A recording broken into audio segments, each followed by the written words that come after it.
কেন? আমি তোমাকে তো করেই ছাড়। ঠিক আছে গো? আচ্ছা আচ্ছা, আমি এখনই আসছি। কালকে যে ওষুধগুলো দিয়েছিলাম সেগুলো চলছে তো? ওনার যা অবস্থা ইমিডিয়েট হসপিটালে ভর্তি করতে হবে। তো আমাদের তো অত টাকা হবে না। আমার হাজবেন্ডের ভর্তির সব ব্যবস্থা হয়ে গেছে।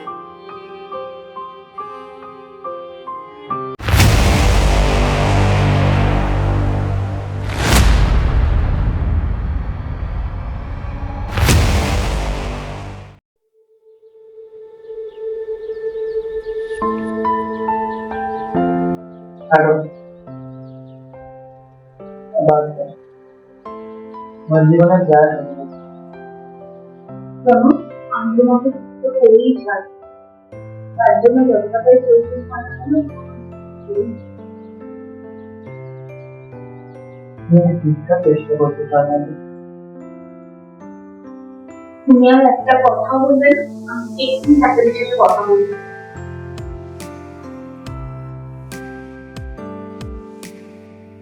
হ্যালো, হ্যালো, ঠিক আছে গো?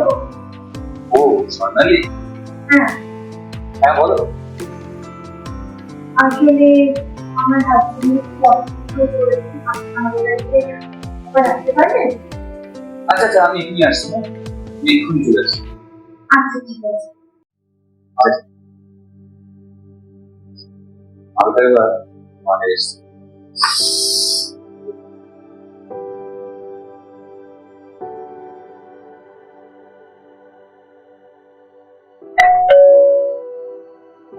তুমি কি বলছো? আমি ডাক্তারের সাথে নিয়ে আসি।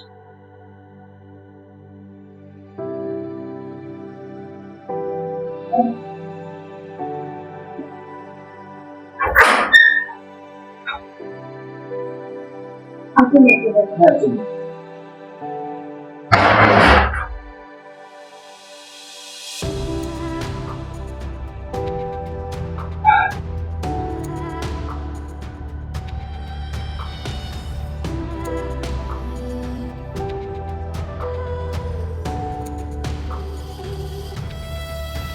আচ্ছা ঠিক আছে,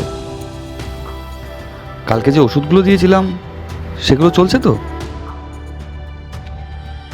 আর ওনার যা অবস্থা সেরকম হলে কিন্তু বিকেলে হসপিটালে ভর্তি করতে হবে।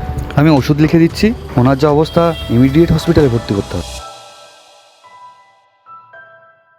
কিন্তু এই মুহূর্তে সবথেকে কঠিন তো আমাদের তো অত টাকা হবে না। আপনি সবই জানেন আমার অনেক টাকা ওষুধের পেছনে বেরিয়ে গেছে।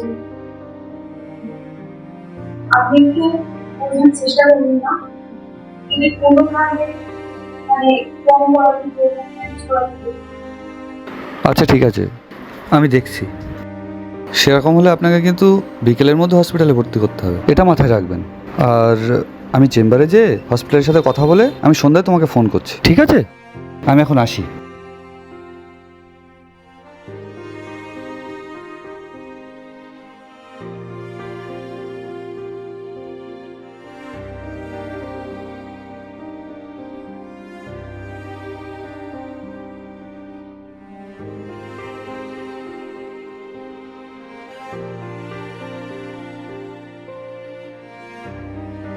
হ্যাঁ সোনালি, তোমার হাজবেন্ডের ভর্তির সব ব্যবস্থা হয়ে গেছে। তুমি বিকেলে ভর্তি করে দিয়ে সন্ধ্যায় আমার সাথে দেখা করো। হ্যাঁ, ভর্তি করে দিয়েই এসো। আচ্ছা ঠিক আছে, ঠিক আছে।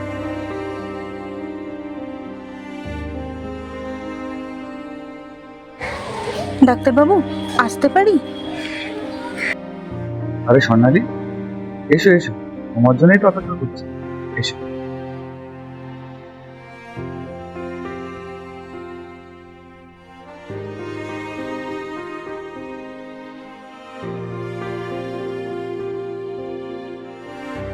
স্বর্ণালী, তোমার হাজবেন্ডের সব ভর্তির ব্যবস্থা হয়ে গেছে, কিন্তু আমার ফিসটা। ফিস? ফিস মানে ডাক্তারবাবু? ফিস মানে আমার যে তোমাকে চাই। এটা তো আমার দ্বারা সম্ভব নয়। আর তোমাকে না পেলে বুঝতেই তো পারছো তোমার হাজবেন্ডের অবস্থা কি হবে। তুমি আমার না হলে তোমার হাজবেন্ড তো আর এই পৃথিবীতে থাকবে না।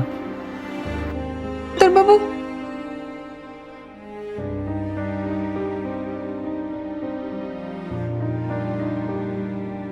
তাহলে কাল সকাল 10টায় চলে এসো। তা না হলে আসি, হ্যাঁ?